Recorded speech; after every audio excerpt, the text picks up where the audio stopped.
நேயர்கள் அனைவருக்கும் வணக்கம். கடகம் ராசி சொல்லப்போனால் கடகராசி அன்பர்கள் கொஞ்சம் ஏமாந்தத்தனத்தில் இருந்துருவாங்க. தாயுள்ளம் கொண்டவங்களா இருப்பாங்க அப்படின்ற ஒரு விஷயம் உண்டு. எதையுமே அதாவது அம்மா எப்படி ஒரு குழந்தைங்க பாதுகாப்பாங்களோ, அம்மா எந்த விஷயத்தையுமே விட்டு கொடுத்து மற்றவங்களுக்காக அம்மா விட்டு கொடுத்து போவாங்களோ, அந்த மாதிரியான ஒரு சில விஷயங்கள் உங்ககிட்ட நல்ல அமைப்பில் இருக்குது. ஆனால் இதுவே ஏமாந்தத்தனத்தில் நீங்கள் போயிடக்கூடாது அப்படின்ற ஒரு விஷயமும் இதில் இருக்குது. உங்களுக்கு 12ல் குரு பகவான் வராரு. அவர் உங்களுக்கு 6ஆம் அதிபதியாக தான் வருவார். 12ல் போகிறது நல்லது தான், ஒன்றும் தப்பில்லை. அஷ்டம சனிக்கான தாக்கமும் இன்னும் இருக்குது உங்களுக்கு.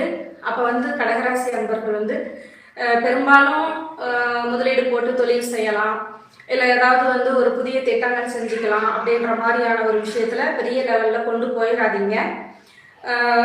இந்த டைமிங்கில் உங்களுக்கு யாருக்கிட்டையாவது லேபராக சம்பளத்துக்கு வேலை பார்க்குறதும், யாருக்கிட்டையும் எந்தவித வம்பு வழக்குகளும் வச்சுக்காமல் இருக்கிறதும். ஏன்னா அஷ்டமத்திலையும் சனி பகவான் இருக்கார். நம்ம திருக்கணித ரீதியாக தான் உங்களுக்கு மார்ச் மாதத்தில் சனி பெயர்ச்சி ஆகிறாரு. ஆனால் நம்மளுக்கு வாக்கியப்படி திருநள்ளாறில் எப்போ சனீஸ்வர பகவான் இதாகிறாரோ அப்போ தான் நம்ம எடுத்துக்குவாங்க வழக்கத்தில். அதனால் இன்னமும் அஷ்டம சனியாக இருக்கிறதா தான் உங்களுக்கு அர்த்தம். அதனால் பெரும்பாலும் உடல் உபாதைகள் கொஞ்சம் அதிகமாக இருக்கும். தொழில் சம்மந்தப்பட்ட விஷயத்தில் பெருசுப்படுத்தாதீங்க, இருக்கிறத செய்யுங்க, தப்பில்லை. ஒரு இடம் பூமி சம்மந்தப்பட்ட விஷயம், ஒரு வீடு கட்டுறது, இந்த மாதிரியான விஷயங்கள்லாம் ஓரளவுக்கு கொஞ்சம் மெதுவாக செஞ்சுக்கக்கூடிய வாய்ப்பு உங்களுக்கு நல்லா இருக்கும். வெளிநாட்டு பயணங்கள் நல்லாவே இருக்கும் உங்களுக்கு.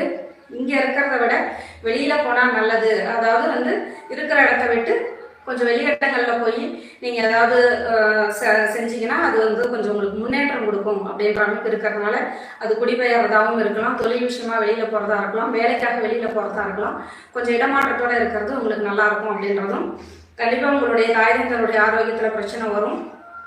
உங்களுக்கோ இல்லை உங்கள் அம்மாவுக்கோ ஒரு ஆப்ரேஷன் மாதிரியான தொந்தரவு வந்தால் கூட பயப்படாமல் அதை செஞ்சுக்கணும் அப்படின்ற மாதிரியும் இருக்குது.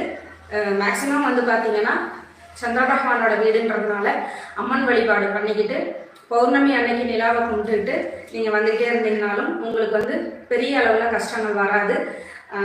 கடகராசி அன்பர்கள் எதையும் பெருசுப்படுத்திக்காதீங்க, இருக்கிறத மட்டும் செஞ்சுக்கிட்டு நகர்த்திட்டு போக பாருங்கள். உங்களுக்கும் ஒரு சில மாற்றங்கள் வரும். அப்போ நம்ம நல்லது செஞ்சுக்கலாம் அப்படின்ற மாதிரி நீங்கள் கொண்டு போகலாம். இது கடகராசிக்கான பொதுவான அமைப்பு தான். எல்லாருக்குமே அப்படி இருக்கணும்னு நீங்கள் யோசிக்க வேண்டாம். ஆனாலும் கூட 2025 உங்களுக்கு ஒரு பெரிய அளவு பாதிப்புன்றது உங்களுக்கு வராது.